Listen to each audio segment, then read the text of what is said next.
Well, after years of helping people get back on their feet, Orangeburg's only federally funded homeless shelter is closed. The Samaritan House on Middleton Street in downtown Orangeburg has been open for 15 years.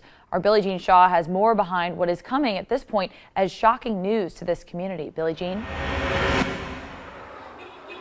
Sam, when people came to the Samaritan House this morning, they were welcomed by this sign. It says the Samaritan House is closed as of May 31st, 2016. When they closed yesterday morning, 15 people were displaced, left without a home to live in. The board tells me that they did not want to close the facility, but they say they had no other choice after learning that the federal funding was being taken away. On May 2nd, the United States Department of Housing and Urban Development, also known as HUD, notified the board they will no longer provide the shelter $90,000 annually. The board chairman says HUD is cutting funding for transitional housing for more permanent housing.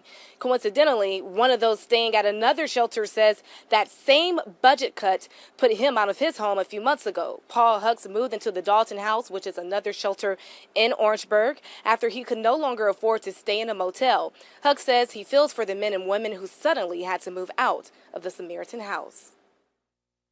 What are you going to do? What are you going to do with the people that really need a place? A lot of people just don't care what's going on with people who don't have a home, who don't have a roof over their heads, don't have food. Now, the owner of the shelter where Huck stays has offered to take in some of the displaced residents from the Samaritan's House. Earlier, the board chairman tells me that he notified all of the residents on May 2nd when they learned they would no longer stay open. However, 2 people were still left at the shelter during the time of closing.